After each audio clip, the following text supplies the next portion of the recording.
Hey there, my name is Peter Hartman, and you're I'm going to start that over again because I completely messed it up. Hey there, you're watching The Appreciationist. My name is Peter Hartman. Hi, I'm Valerie Soule. And hi, I'm Samantha Barley. And today we're talking about designing the self perspective.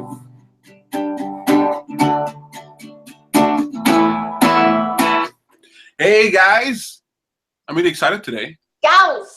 Yeah. Gals. Gals, yeah. Why am I saying guys? Hey gals, we're 60%. I'm not going to do math right now. Yeah, so we're going to have a fun time here this evening when we're talking about designing the self perspective. This is the second part of our 4-part series. We did a Designing the Self event in person with the team from TLOA, which was Samantha Barley, Valerie Soule, Elvira Limzanova, and moderator Tom Hartman and myself.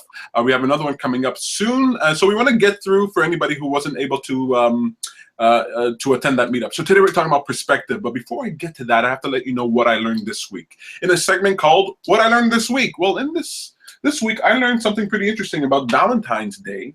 Actually, it's not about Valentine's Day at all, but it is about February 14th. Did you guys know that in the United States, a very famous suffragette named Anna Howard Shaw was born on February 14th? And there are a lot of people who celebrate Anna Howard Shaw Day instead of Valentine's Day. It's about female empowerment. Some people see Valentine's Day as a sort of remnant of that sort of old mentality.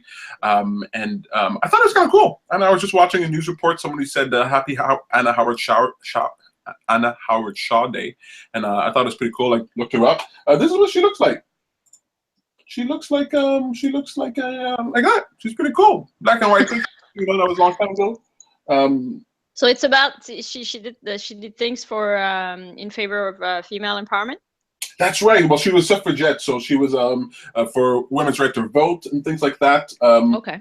Leader of the women's suffragette movement in the United States. This was she was born in 1847 and died in 1919.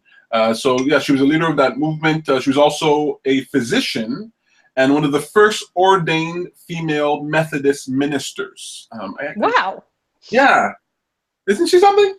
Mm-hmm. I thought she was really cool, and I thought that we all deserve to learn a little bit more about Anna Howard Shaw. You guys, that's what I learned this week. That was pretty cool. I mean, I learned some other things, but they weren't like good for the show. Kind of a bit. I was like, well, what am I going to do? I don't know anything about sourdough bread, so let's just go with Anna Howard Shaw, which I think is pretty cool.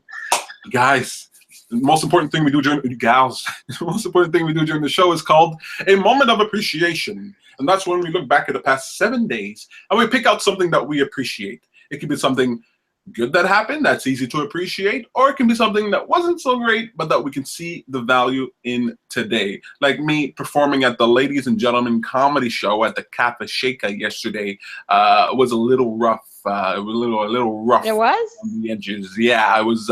You know, when you perform comedy for a room full of comedians, they don't laugh. You know, they're sitting there going, You gotta be better than me. Yeah, you gotta get them out of their thinking state. But it was a lot of fun, and I definitely appreciate it, especially since I have to do 15 minutes tomorrow. I hadn't been on stage in like forever. I don't even know when the last time I was on stage for comedy. So it was cool to sort of break. What's the expression I want to use? I want to use an expression. Dry spell? Huh? Your dry spell?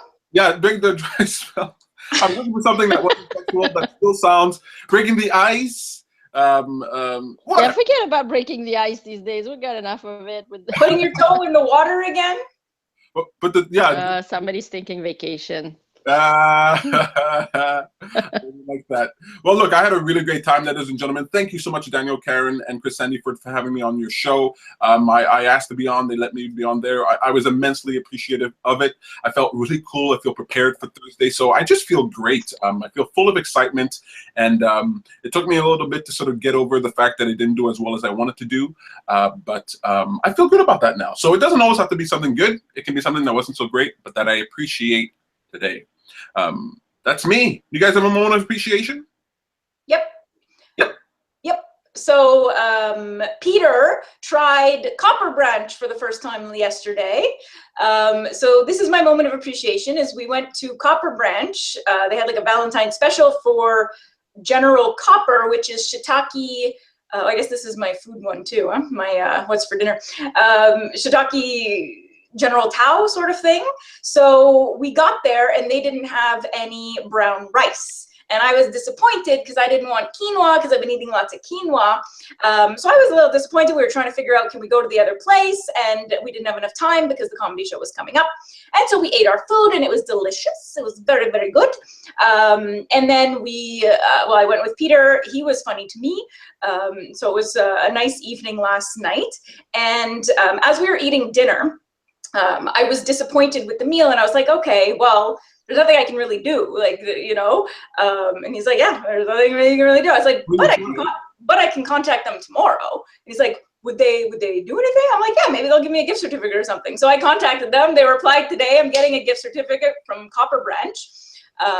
Because they, you know, said that's not normally the service, because we actually were supposed to have real chunks of avocado, not this guacamole stuff that didn't at all go with the meal. So I mentioned that, I mentioned the rice, and so I'm gonna get a gift certificate to Copper Branch, which is yummy. I've really been enjoying vegetarian and vegan food. The fact that Peter was willing to try it was super fun for me, because I've been trying to get him to eat less meat or healthy, you know. So yeah, just the whole thing, and going to comedy, and now that I'm getting a gift certificate, just makes it even better. Nice. That's pretty sweet.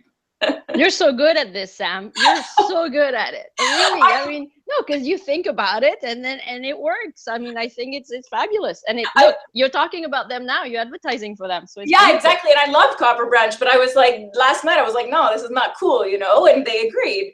And I learned this from my grandmother growing up, that, you know, if you want something, you ask for it, and customer service is supposed to be the best. And right. I mean, companies nowadays, they really do try. Like with social media, if I were to write a bad comment, they don't want that. So, you know, it's nice. Yeah. I like that. The empowerment of the individual. Thank you, technology. Thank you, Yelp. And thank you, Copper Branch. You know, I mean, they did kind of mess up there. The food was delicious, and but it's a great place. I mean, if you're looking for some food, definitely go and check out Copper Branch. Nice. Cool. Well, now that our plug for Copper Branch is over, just joking. How about you, Val? You got a moment of appreciation for us? Yes. On Saturday, I had a great time. I was going to have dinner at a friend's house to celebrate another friend's birthday. But before that, on my way there, I wanted to try new cars just for the fun of it. I mean, I might change car in the next 3 to 6 months or not at all. But I just wanted to, as we've been talking, inflame the desire, fine tune it, whatever, and just, you know, okay, what would be the car that would fit me perfectly right now? So, you know, so I tried 3 different cars, and my friend loved it because she just loves to sit in a car where you have heated seats. She's just happy with that. So that's what we did. And then we went to, so it was fun. I didn't find the perfect car, but it was fun because I know what I want. Okay, a mix of this, a mix of that. And so it was good. And then we had supper at my other friend's house, and it was gluten-free pasta, which we weren't sure it was going to be good, but it was fabulous. It was like fettuccine Alfredo. So that's going to be my what's for dinner that I usually don't do because I'm not there. Yeah, fettuccine Alfredo and some grilled chicken and broccoli. But the fettuccine is really, they tasted like real pasta. It was really, really good. And I had baked, guys, which I don't cook, I don't bake, or rarely. I had baked a chocolate cake that was just to die for. Wow. It was so good. And it was gluten-free. So there you go. Oh, and my friend, the one who had the birthday, she, the other one gave her a little crown. So she was like a princess. It was so much fun. And we had balloons everywhere. So it was a lot of fun.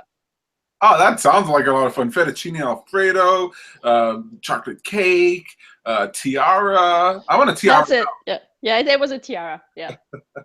That's really cool. Well, that's great for moments of appreciation. I love that. I mean, we love hearing your moments of appreciation. If you want to come on the show, you're welcome to do so. If you want to send them in to us, we'll read them on the air. It's really cool to sit down and sort of exercise your ability to appreciate. And we do it week after week. And there's something about having to do it that focuses your mind and that reminds you to see the best in the world around you, see the value in what's happening around you. Looking good, Sam. You can have a tiara if you want, Peter. It's all possible. What if I pulled out like a real tiara right now? Would you be surprised? I don't Not think. really. Not I'm sure really. you've got one in the house. You've got children in the house, so Yeah. That's right. little girls. Well- Oh, how do I get this off now? Ooh. Oh, no, I think we're stuck with that from now on. I think that's just the way it is. There you go. Oh, that's cool. Great moments of appreciation. Awesome. Look, you guys, we're going to move on to the next segment, which is called What a Great Idea. Today's What a Great Idea is actually brought to you by Sam. I have it out here. I've actually heard of it before. I think it's really cool. It's a solar panel shaped, that's shaped like a leaf. And there's a video here. I want to try if I can play the video here. Shaped like a leaf. Look at that. Mm-hmm. It's more efficient. It produces 40% more energy than regular solar panels. Look,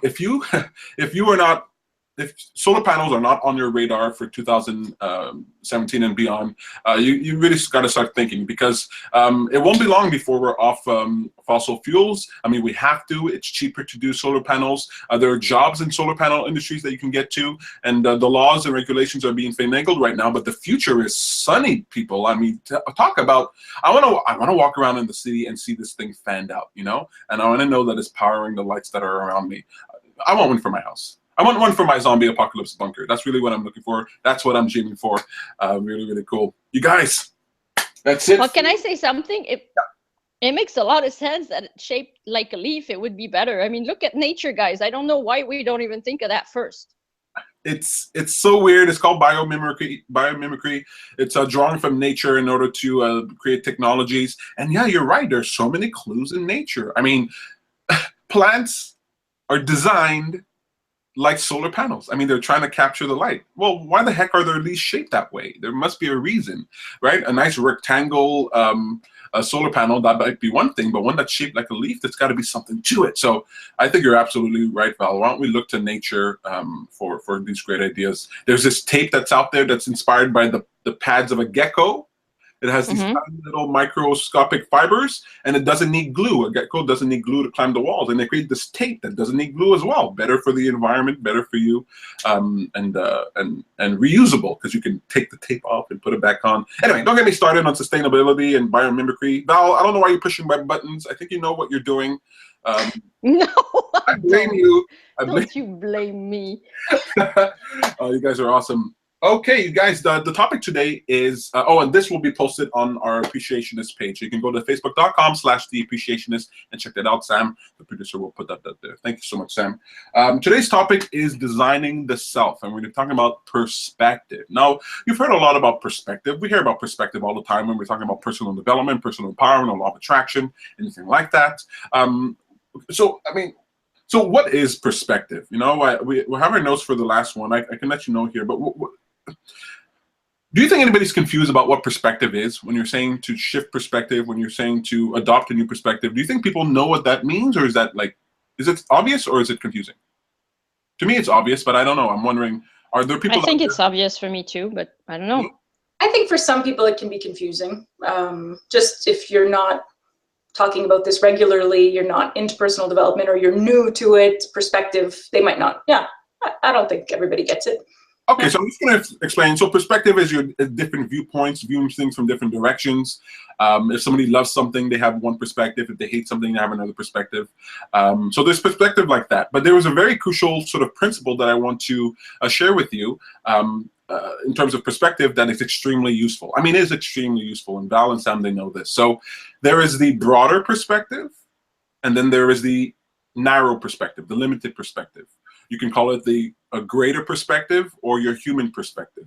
And whenever you are in a situation that is difficult to deal with, that you're trying to solve a problem from, that you're having trouble in, what you'll hear Val and Sam say often in terms of life coaching is to broaden your perspective, to take a step back and see it from a larger perspective, right?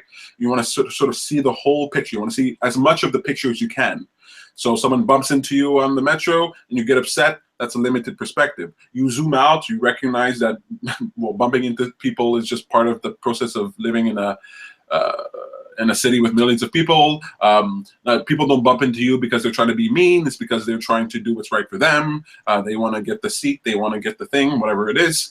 Zooming out, it provides you with a clearer view of what's going on. It provides the context of your experience. And the principle I want to let you know is that you're always going to be shifting, oscillating, vibrating between those two perspectives, the broader perspective and the narrow perspective. The broader perspective and a narrow perspective. So if I had to ask you, Sam or Val, if I had to ask you, which is the better perspective? It depends.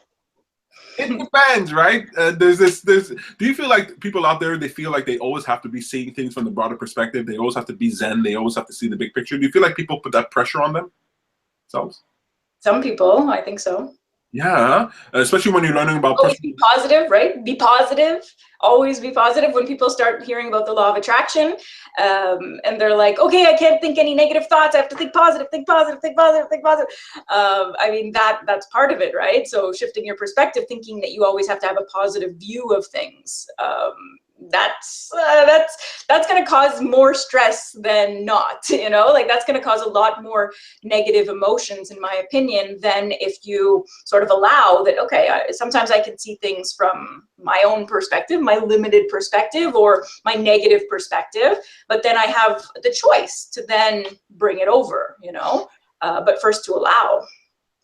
I really like that. If I had to ask you, what is a limited perspective good for, and what is a broader perspective good for? What do you think a limited perspective is good for, and what do you think a broader perspective is good for? Just generally speaking, there are many examples out there, but if you have to pick something, what is a broader perspective good for, and what is a limited perspective good for? I don't know if Val, you have an opinion of that. I know Sam is shaking her head. I would say limited is, well, it's for details. Maybe a sharper focus, but I mean, the broader or the narrower, it all depends. I'm always going back to what you feel about it. You know, if you feel good about being very focused on details and then keep going, it's great. And but if you don't feel good about it, then, you know, go to the broader perspective, and maybe, you know, you'll have less stress, or you'll see things a bit differently, and then taking some distance will help. So, but I don't know. I think, yeah, when I think about it, usually narrower, that I think of details, you know, like you're closer, so you're seeing things in details. I really like that. How about you, Sam? What do you think? What is a limited perspective good for, and what is a broader perspective good for? I'd say limited is good to help you define what you want, what you like, what you don't like. Like Val said, you listen to your emotions, you pay attention to how you feel. And by, you know, a limited perspective, you're really focused on you, yourself, what's happening in this present moment. And from your emotions, you get to determine what you prefer, what you want, how you want to feel. And so then you can shift over to a broader perspective, see things in a different light, find solutions. Instead of just, you know, limited perspective, I would say is good to help you determine what you want, but you don't want to stay there, depending on what it is. If we're talking about negative emotions or whatnot, you don't want to stay there in the complaining, or, you know, like me with my food, right? Like I wasn't happy. I wasn't happy with the food at first, and I was like, okay, I don't like this, I don't like this. So I knew what I wanted, and I was like, I can figure that out, you know, like I know what I want. And then I thought larger, I thought solutions. When I think broader perspective, I think different perspective and solutions are there. That's where you're going to find them, I'd say. That's good. I really like that. So Val, you're talking about the limited perspective is good for details. It's good for zooming in. A broader perspective is good for sort of getting a broader view. But you choose the one that feels good, right? Your feelings are letting you know what perspective will be more useful to you. And Sam, I like what you're talking about, right? You're reaffirming that sort of defining yourself. You know, limited perspective, you're in the problem, and it's not bad to be in the problem. You want to gain understanding of what the problem is, but then zooming out to find that perspective and using your emotions to do that. I think that's beautiful. I think that's wonderful. I just have two questions for you. The last one I'm going to ask you is what is a practical way to shift your perspective? I'm going to ask you that in a second. But before that, I want to ask you, I had it just now. I had it just now. Okay, I guess I'll ask you that question. What are some practical ways to shift your perspective? Like, what is, you know, if somebody's like stuck in a limited point of view, I don't think anybody's stuck in a broader perspective, but if you're stuck in a limited point of view, maybe after you've done like a bunch of psychedelic drugs or something, your brain. I think I've seen videos of things like that.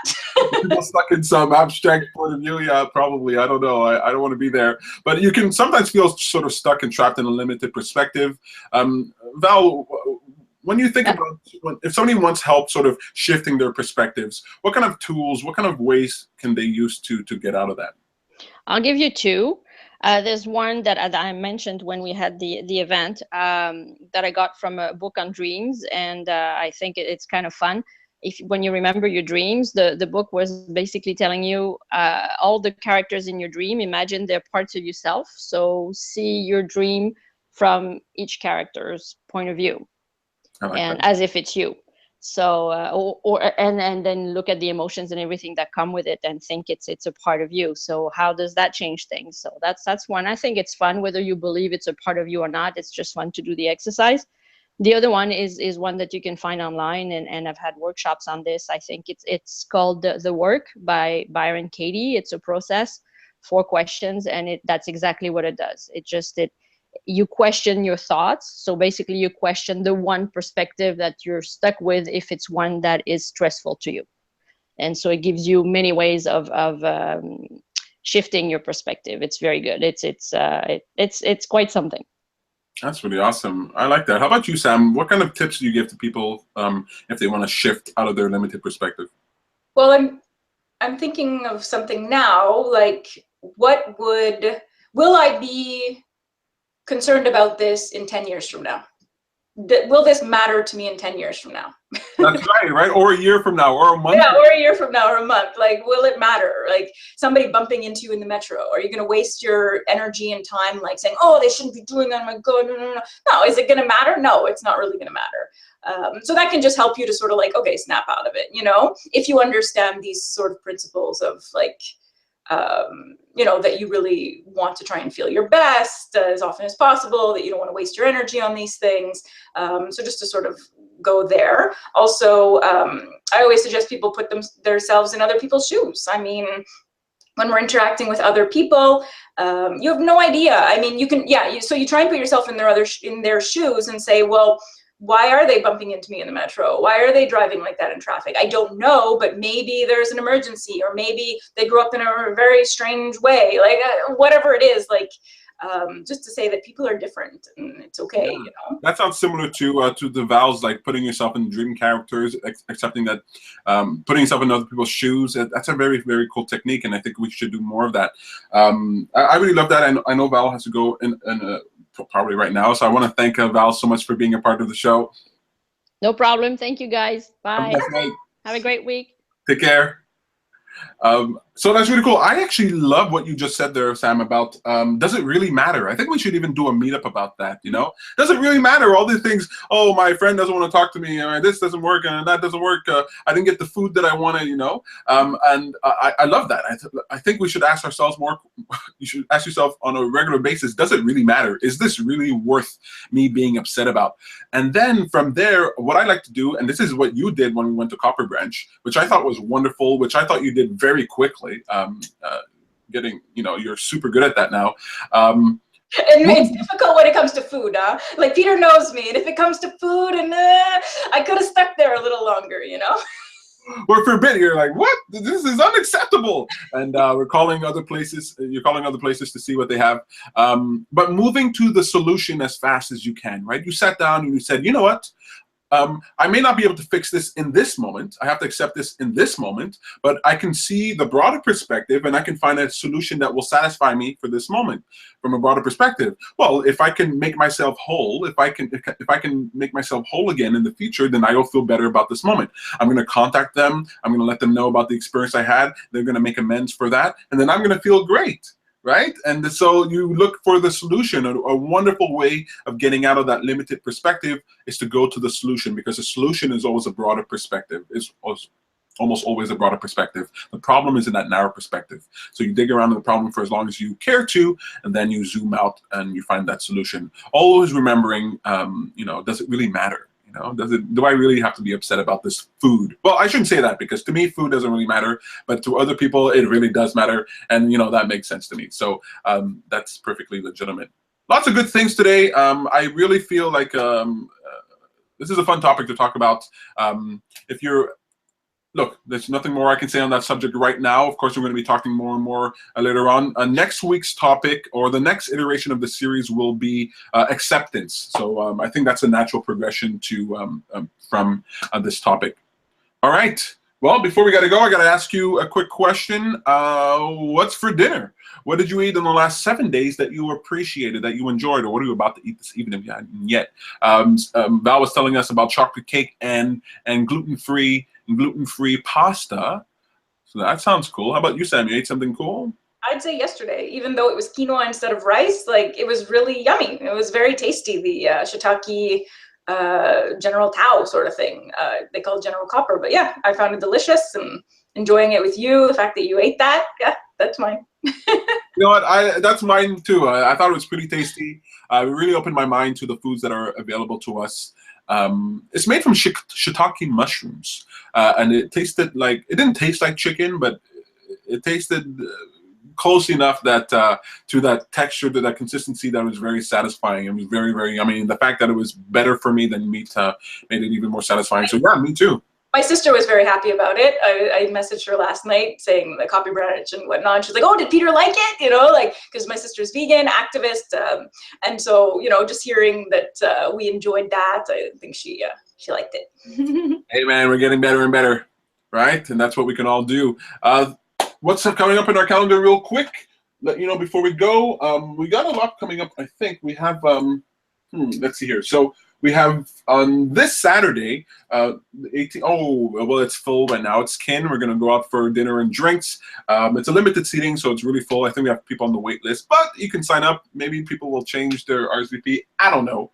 And then we also have on, just want to let you know, if you're in the Montreal area, there's a comedy show that Tom and I are going to be performing at. We're going to be doing about 15 minutes.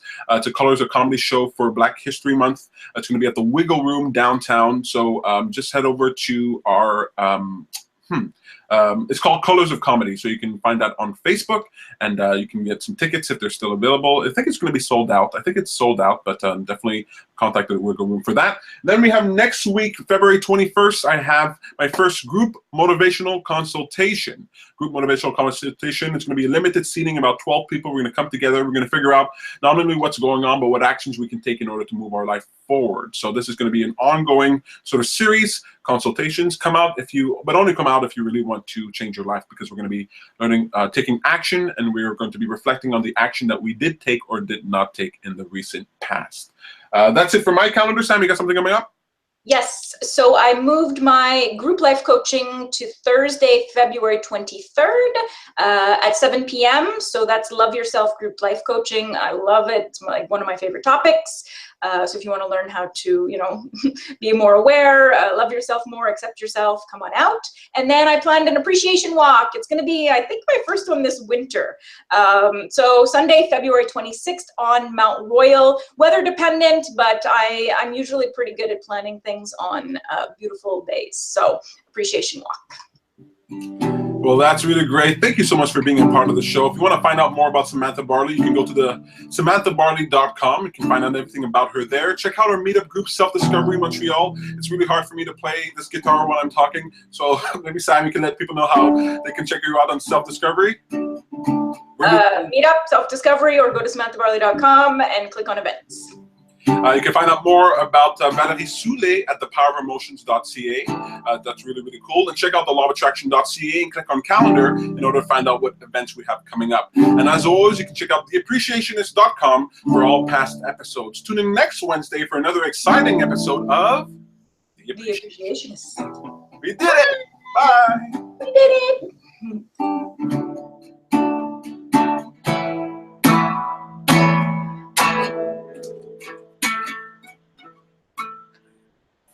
I'm going to be a rock star. Anyway, take care, you guys.